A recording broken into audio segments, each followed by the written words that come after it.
투자 전략 2부 시작하겠습니다. 어제 코스피가 장중에 2030을 잠깐 만난 이후에 2010포인트로 후퇴했습니다.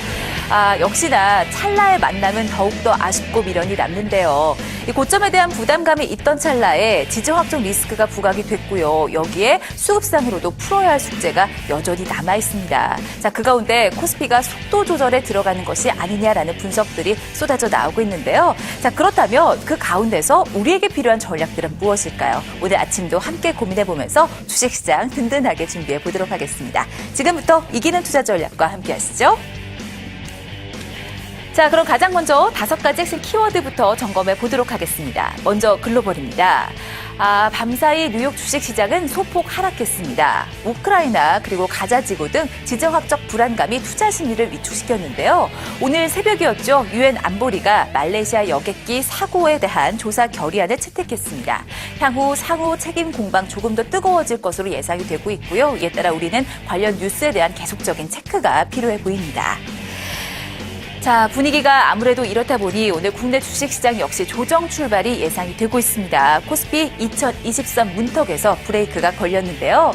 이 지정학적 리스크와 함께 정책에 대한 기대감도 여전히 남아 있습니다. 오늘 아침이죠. 이 최경환 경제부총리가요, 경제 5단체장과의 조찬 회동을 진행 중인데요. 우리 주식시장에 혹시나 힘을 실어줄 만한 이야기들이 나오진 않을까요? 또 이 사내 유보금과 관련된 갈등의 실마리를 찾아내는 건 아닐까요? 관련된 뉴스들도 계속해서 점검이 필요해 보입니다. 자, 그런데 문제는 수급인데요. 결국 어제도 펀드 환매의 지수가 하락하면서 마감이 됐습니다. 그런데 시장의 해석은 이제 조금씩 분분하게 나타나고 있습니다.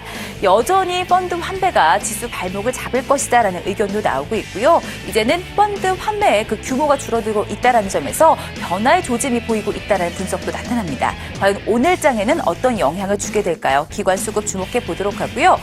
외국인이요, 이 대만 주식의 비중을 늘리고 한국 주식 비중을 늘리고 있다라고 하네요. 자, 그렇다면 바이코리아 지속될 수 있을까요? 오늘 장의 행보도 체크해 보도록 하겠습니다.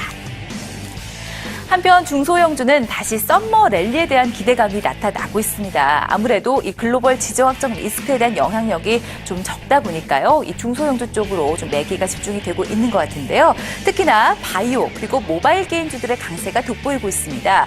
오늘 장도 이들 종목이 코스닥 시장을 지켜낼 수 있을지 저희가 개장 직후 체크해 드리도록 하고요.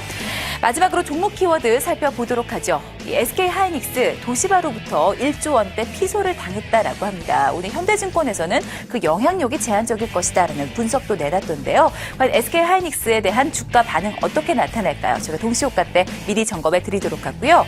오늘도 상당수의 기업들 실적 쏟아집니다. 삼성 엔지니어링, LG하우시스 실적 발표 예정되어 있는데요. 기대감에 많이 올라왔던 LG하우시스 실적 발표 이후 반응 어떨까요? 아주 중요한 관전 포인트가 될 것 같고요. 오늘 새내기주도 하나 있습니다. 화인베스틸 공모가가 4,700원이었는데요. 얼마의 거래를 시작하게 될까요? 주목해서 지켜보도록 하겠습니다.